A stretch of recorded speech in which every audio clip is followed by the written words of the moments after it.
Third thing we want to say is this, that when vision is acted on, success rises. When vision is acted on, success rises. In verses 18 and 19, we read, as the enemy came toward him, Elisha prayed to the Lord, strike this army with blindness. So he struck them with blindness, as Elisha asked. Elisha told them, this is not the road, and this is not the city. Follow me, and I'll lead you to the man you're looking for.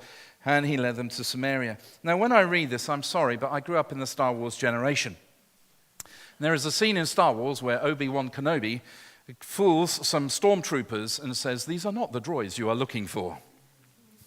You ever wonder where George Lucas got the idea for this? In fact, I came across this. This is just a segue for you. There's a stormtrooper and regret, and it says there, those were the droids you were looking for.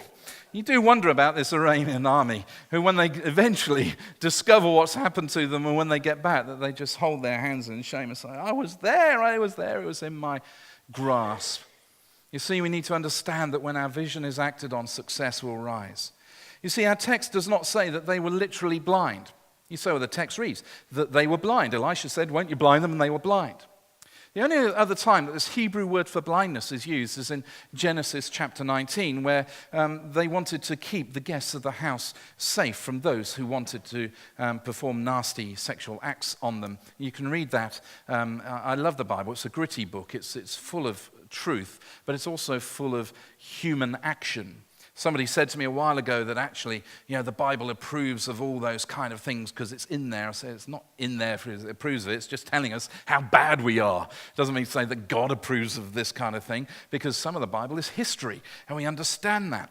But the only other time that word is used, this word for blindness, is actually there in Genesis 19. And what it can mean is that a confused vision. In other words, you don't see what is obvious, and you start to see things that are not there.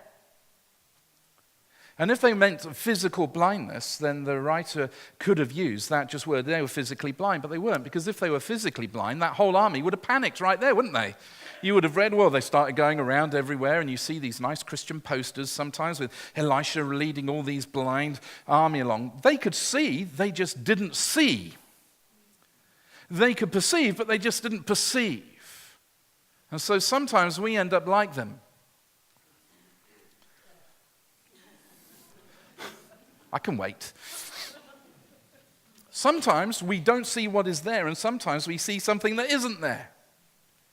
And this is what's happening. In fact, it's the exact reversal that's happened to Elisha's slave there.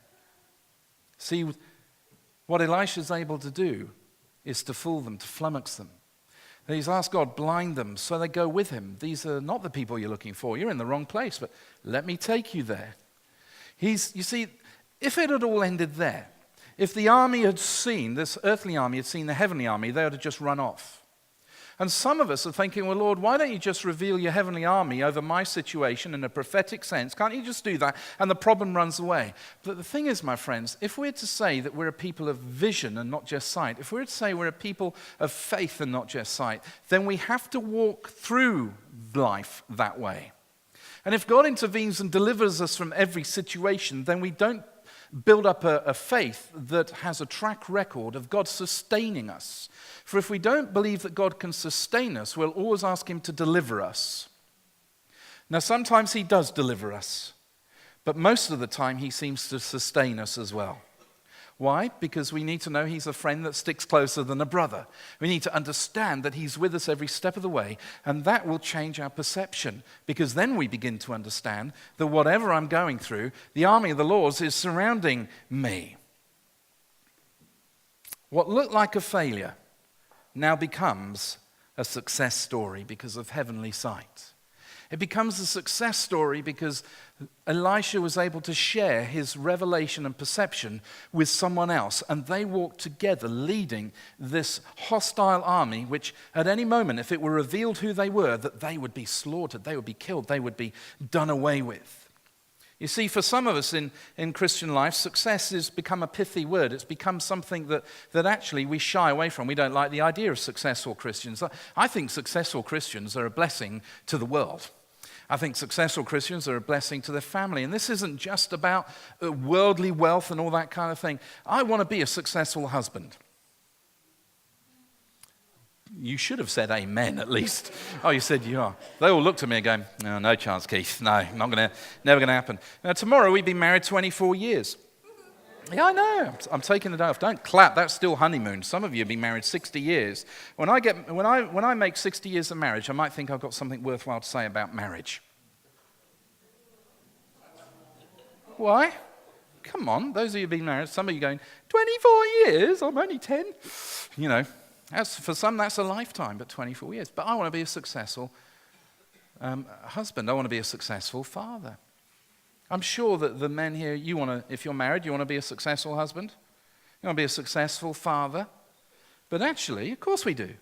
But actually, we think success is just attached to a motor car called a Mercedes or a Porsche or something like that. That's not what is being, not what I'm trying to convey. You see in Joshua chapter 1, verse 8, we're given the key to successful living. We're told here, keep this book of the law always on your lips. Meditate on it day and night so that you may be careful to do everything written in it. And then you'll be prosperous and successful. My friends, if we don't want to be successful Christians, then never read the Bible, never do what it says, and don't meditate on it day and night. But if you do want to be successful in whatever God's called you to be and to do, then read the Bible, pray about it, and meditate on it. Soak it up. And success just follows you. You won't be able to help it. And people will go around to you, how did you work that out at work? How are you to find that wisdom? How are you able to do that? And you say, well, actually, I don't know. But the only thing I do differently to you is I read the Bible and believe it. Well, then you're just weird. Yeah, but I'm weird and successful. So, rather than just be weird, we can be weird and successful. So we understand that actually, when our perspective changes and when vision is acted on, success comes along. But sometimes we have a fear that past failures will overwhelm us, that we'll repeat mistakes, that fight or flight reflex is overwhelming us again. If you'd pick up your pencils. Last time I'm going to refer to this, and please don't leave your pencils here. Please take them home with you. And if you've got spare pencils next to you, please take those as well, because Church of Pentecost are coming in a bit to use church. Isn't it great that another church meets here on a Sunday? You love that. But anyway, so you don't want to leave pencils lying around. On the end of your pencil, you have an eraser.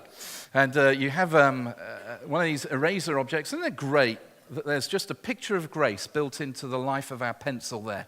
That when a mistake is made, it can be eradicated, it can be erased, it can be done away with and rewritten over it. But there's something very interesting about this. You see, God is faithful and just to forgive us if we confess our sins. 1 John tells us this. Have you ever noticed that in the process of God forgiving us, hold your pencil like this. Little visual demonstration for you. The process of God forgiving us, to erase it, he actually turns our life upside down. You ever notice that? And he rubs it out, and he turns the life the right way up again. You ever notice that when you've confessed something to God, everything seems to fall apart? Why? Because God's turning us upside down. The perspective then is changed. All of a sudden, we start to see things we didn't see because if this were a little human pencil, he's all of a sudden looking up and wondering what's going on, and his perspective has changed, but then he's put the right way back up. See, sometimes when we're saying to Lord, I want vision to work in my life so that success will rise, he has to turn us the wrong way up so that he can erase those past mistakes. And the wondrous security that we have in grace is that people then don't get to look in our cupboards and draw out the skeletons that are there. I have 2 skeletons in my cupboard. Would you like to know them? We have a yes, we have a no, we have an unsure in the balcony. Oh, you would really, wouldn't you? Can I tell you what they are? I'm going to. I have 2 skeletons in my cupboard. They're called grace and mercy. For Psalm 23 tells me that grace and mercy follow me all the days of my life. So when we're looking over our shoulder and wondering what's gone on in our life, and will somebody ever find out that really diabolical thing we did last week or a year ago, or whatever, but once we've repented of it, once it's dealt with, once it's erased, when we look over our shoulder, we begin to discover there's grace and mercy following us. Anything in my closet is grace and mercy, because the rest of it's been eradicated. And God then turns us the right way up so we can serve him and worship him.